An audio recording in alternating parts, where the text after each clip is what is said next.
Hello दोस्तों, आप सभी का स्वागत है आपके अपने परिवार प्रयाग एकेडमिक क्लासेस में। दोस्तों, आज हम आपको हिंदी व्याकरण पढ़ाते हैं और हिंदी व्याकरण में हमने टॉपिक लिया है आपका समास। 10वीं के पेपर में और 12वीं के पेपर में, दोनों के पेपर के अंदर समास से एक या दो क्वेश्चन हर साल हर ईयर पूछने के लिए आता ही आता है। तो आप लोगों को हम आज समास पढ़ाते हैं। देखिएगा, समास अगर हम आपसे पूछें कि समास होता क्या है, डेफिनेशन क्या होती है इसकी, शब्द संरचना क्या होती है इसकी, तो सारी चीजें हम आप लोगों को बताएंगे कि समास के भेद कितने होते हैं। सारी कंडीशनें हम आपके सामने पुटअप करेंगे। ठीक है, देखिएगा।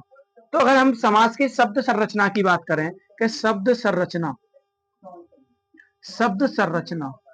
अगर हम आपसे बात करें कि समास की शब्द संरचना क्या होती है, अगर रचना किस तरीका से होती है, तो रचना होती है हमारी सम प्लस आस से। किससे होती है हमारी? सम प्लस आस। अगर हम आपसे पूछें कि समास क्या होता है, शब्द संरचना क्या होती है, शब्द संरचना क्या होती है, तो शब्द संरचना होती है हमारी सम प्लस आस। सम प्लस आस। अच्छा, अगर हम आपसे पूछें कि समास का शाब्दिक अर्थ क्या होता है, आपसे हमने पूछा कि शाब्दिक अर्थ क्या होता है समास का। शाब्दिक अर्थ अगर हम आपसे पूछें कि शाब्दिक अर्थ क्या होता है, तो समास का शाब्दिक अर्थ होता है हमारा शब्दांश। क्या होता है हमारा? शब्दांश। शब्दांश क्या होता है, सबसे पहले ये सब समझिएगा। शब्दांश क्या होता है? शब्दांश उसे कहते हैं, जैसे शब्दांश हो सकता है हमारा कोई भी उपसर्ग हो सकता है। उपसर्ग किसे कहते हैं? उपसर्ग वे पद होते हैं या उपसर्ग उसे कहते हैं जो किसी भी शब्द के आगे लगाए जाते हैं और आगे लगाने के बाद वो क्या करते हैं, अपना रूप परिवर्तन कर देते हैं। उसे हम लोग क्या कहते हैं? उपसर्ग कहते हैं। क्या कहते हैं उसे? उपसर्ग। अगर हम आपसे पूछें कि शब्दांश और उपसर्ग, शब्दांश या उपसर्ग दोनों एक ही बात है, प्लस अगर शब्द कर दिया जाए, क्या कर दिया जाए? शब्द। तो अगर हम आपसे पूछें कि समास का शाब्दिक अर्थ क्या होता है, तो शाब्दिक अर्थ होता है हमारा शब्दांश प्लस शब्द। शब्दांश प्लस शब्द। अगर हम आपसे बोल दें कि शब्दांश होता क्या है, शब्दांश क्या होता है? उपसर्ग होता है। क्या होता है? उपसर्ग। अच्छा, उपसर्ग मैंने आप लोगों को भी बताया है कि उपसर्ग क्या होता है। जैसे हमने बोला, आपसे कोई वर्ड लिया, एग्जाम्पल के तौर पर हमने एक वर्ड लिया आपसे, वर्ष बोला। क्या बोला? वर्ष। अगर हम आपसे वर्ष बोला, अगर हम इससे वर्ष से हम इसे उपसर्ग बनाना चाहें, तो उपसर्ग कैसे बनाएंगे? उपसर्ग बनाएंगे प्रत्यय प्लस कितना कर देंगे? वर्ष। तो ये क्या हो जाएगा हमारा? प्रतिवर्ष। क्या हो जाएगा? प्रतिवर्ष। और इसे ही हम लोग क्या कहेंगे? उपसर्ग कहेंगे। क्या कहेंगे? उपसर्ग। तो ये क्या हो गया हमारा? शब्दांश और प्लस शब्द से मिलकर बने हुए शब्द को हम लोग क्या कहते हैं? शाब्दिक अर्थ होता है किसका? समास का। और ये क्या है हमारा? प्रतिवर्ष। प्रतिवर्ष का मतलब क्या हो गया? एक हमारा क्या बन गया? उपसर्ग। अगर हम बात करें तुमसे कि समास की डेफिनेशन क्या होती है, समास की परिभाषा क्या होती है, परिभाषा, परिभाषा या हम कह सकते हैं पहचान क्या होती है? क्या होती है? पहचान कह सकते हैं या हम परिभाषा कह सकते हैं। अगर हम आपसे पूछें कि समास की परिभाषा क्या होती है, समास की परिभाषा हम कई प्रकार से डिफाइन करके बताएंगे आपके सामने। अगर हम बात करें सबसे पहले डेफिनेशन की, फर्स्ट डेफिनेशन इसकी, फर्स्ट डेफिनेशन क्या होगी? अगर हम आपके सामने शब्द देखिएगा, दो से अधिक शब्द, तो इसमें पहली डेफिनेशन हमारी क्या बताई हमने? दो से अधिक, दो से अधिक मिले शब्द, मिले शब्द क्या कहते हैं? मिले शब्द को क्या कहते हैं हम लोग? समास कहते हैं। अगर हम आपसे पूछें कि डेफिनेशन पूछे समास की, कि समास की परिभाषा क्या होती है, तो समास की परिभाषा बता सकते हैं आप लोग, दो से अधिक मिले शब्दों को हम लोग क्या कहते हैं? मिले शब्दों को हम लोग क्या कहते हैं? शब्दों को समास कहते हैं। समास कहते हैं। अगर हम आपसे पूछ ले, अगर आपसे कोई भी एनीबॉडी कभी भी पूछ ले कि समास की परिभाषा क्या होती है, तो समास की परिभाषा आप बताओगे। समास की परिभाषा होती है दो से अधिक मिले शब्दों को समास कहते हैं। दो से अधिक मिले शब्दों को हम लोग क्या कहते हैं? समास कहते हैं। जैसे दो से अधिक मिले शब्दों को, जैसे एग्जाम्पल के तौर पर हम समझ लेते हैं, जैसे तन मन धन, तन मन धन, तन मन धन, ये क्या है, दो से अधिक शब्द हैं या नहीं है। देखिएगा मैंने क्या बोला, दो से अधिक मिले शब्दों को हम लोग क्या कहते हैं, समास कहते हैं। अगर दो शब्द मिले हुए हो, दो से ऊपर मिले हुए शब्द होंगे तभी ही समास होगा, अगर एक संख्या होगी तो वो समास नहीं होगा। तो आप लोगों को देखिए हमने एग्जाम्पल के माध्यम से सिखाया कि हमने एक एग्जाम्पल दिया आप लोगों को, तन मन धन, तन मन धन, तो हम लोग क्या बोलेंगे, उसे समास बोलेंगे। क्या बोलेंगे, समास। अगर हम बात करें दूसरी डेफिनेशन की बात करें, किसकी बात करें, दूसरी डेफिनेशन क्या होती है, दो पदों का योग। अगर हम आपसे पूछें कि दूसरी डेफिनेशन क्या होती है, दो पदों का योग, दो पदों का योग क्या कहलाता है, समास कहलाता है। अगर हम आपसे बोल रहे हैं कि दो पदों का योग क्या कहलाता है, आपसे क्वेश्चन पूछ लिया जाता है कि दो पदों का योग क्या कहलाता है, तो आप लोग क्या आंसर देंगे उस जगह पे, हम लोग उस जगह पर आंसर देंगे, उसे क्या कहते हैं, समास कहते हैं। क्या कहते हैं उसे, समास।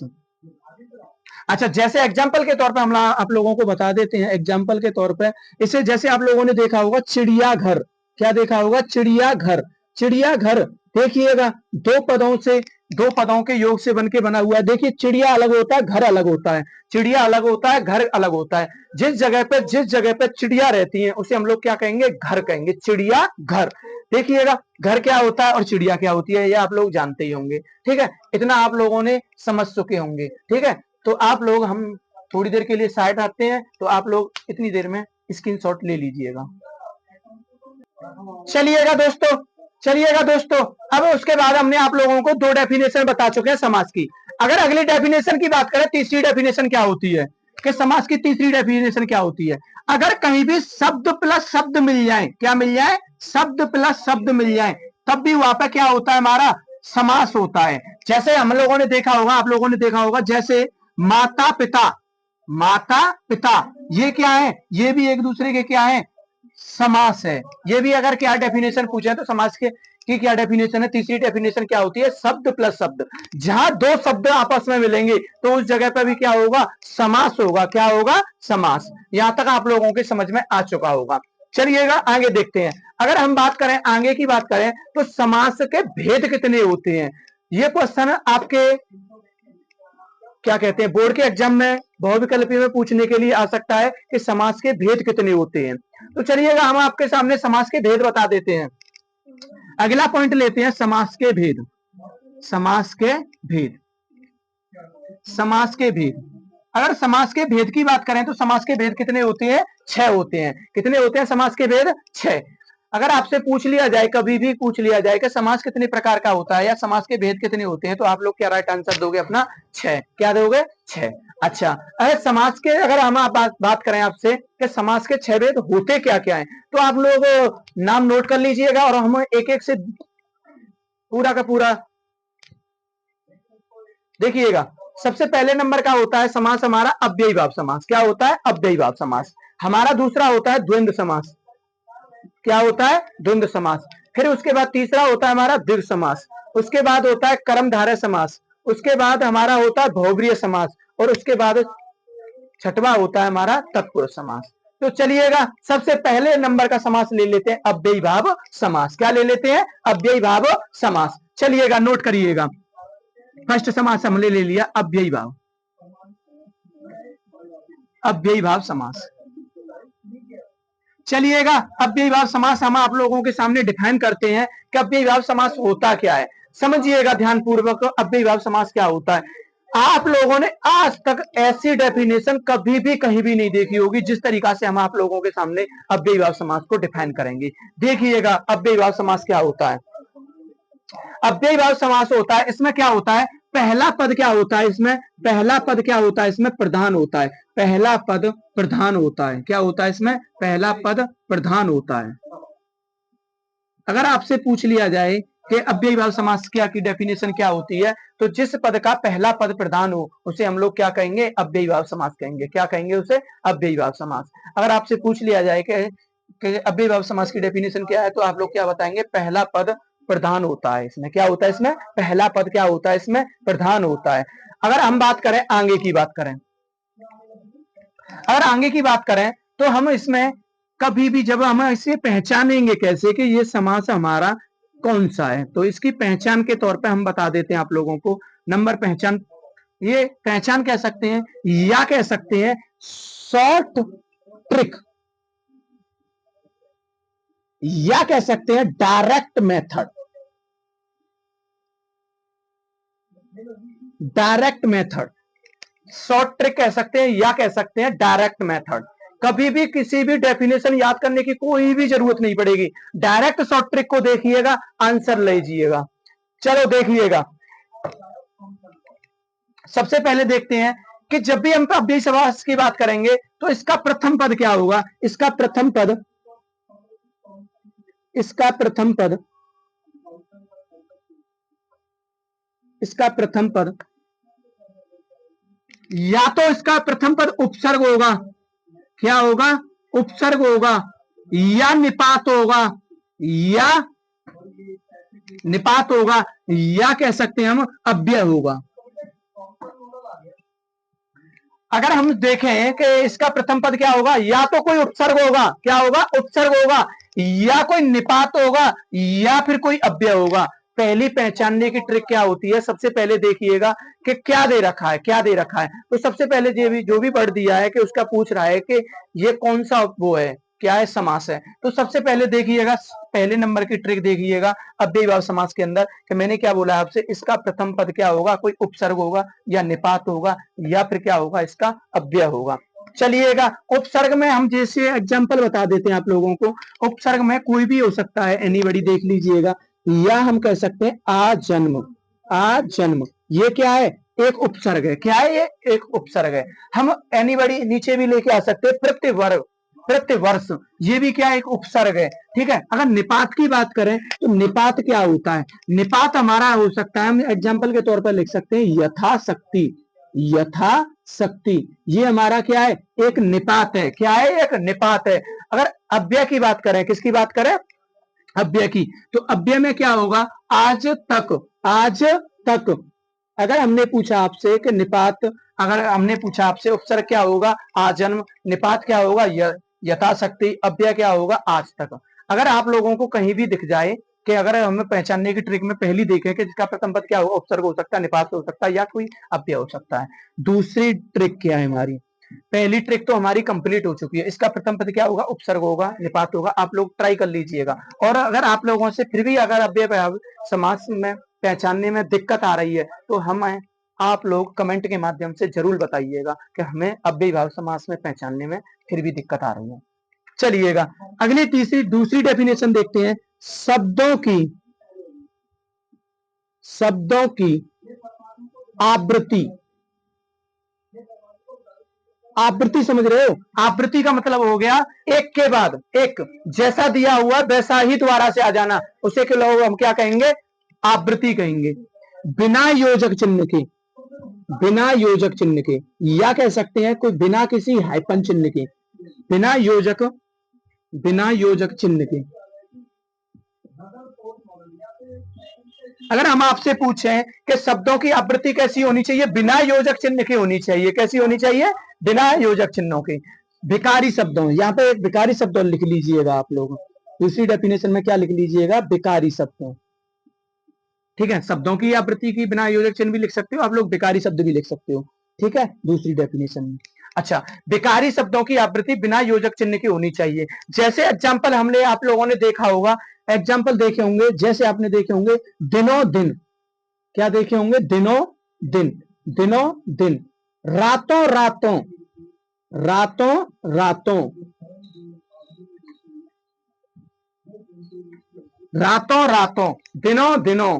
आप लोगों ने जिस तरीका से एग्जाम्पल देखे होंगे, अगर कहीं भी इस तरीका के एग्जाम्पल आ जाते हैं तो हम लोग उस जगह पर क्या करेंगे, अव्ययी भाव समास का प्रयोग करेंगे। किसका प्रयोग करेंगे, अव्ययी भाव समास का। यहां तक आप लोगों की समझ में आ चुका होगा, देखिएगा।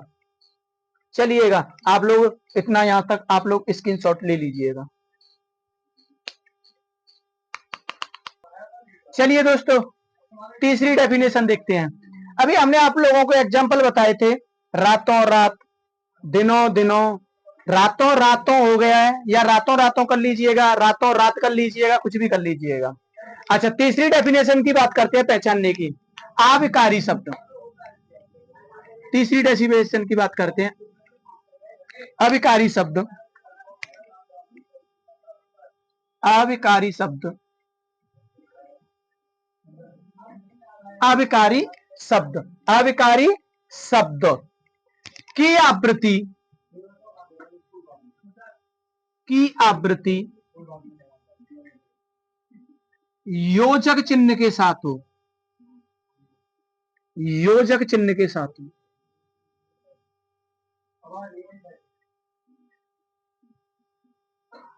अच्छा, अविकारी शब्दों की क्या बोला मैंने, अविकारी शब्द की आवृत्ति कैसी होनी चाहिए, योजक चिन्ह के साथ हो। मैंने दोबारा से एक बार फिर बोल रहा हूं, अगर विकारी शब्दों की आवृत्ति बिना योजक के आती है तो ही अव्ययी भाव समास होगा। यदि अविकारी शब्दों की आवृत्ति योजक शब्दों के साथ आती है तब अव्ययी भाव समास होगा। चलिएगा एग्जाम्पल देख लीजिएगा। आप लोगों ने देखा होगा धीरे धीरे, धीरे धीरे से चले आना मेरी जिंदगी में, धीरे धीरे, जल्दी जल्दी, जल्दी जल्दी। आप लोगों ने देखा होगा इस तरीका के एग्जाम्पल्स। क्या बोला मैंने आप लोगों से, धीरे धीरे, जल्दी जल्दी। इस टाइप के क्वेश्चन आप लोगों के सामने आ जाते हैं तो वो क्या होता है हमारा, वो क्या होता है, अव्ययी भाव समास। एक बार ध्यान पूर्वक सुन लीजिएगा, विकारी और अविकारी ये क्या होते हैं।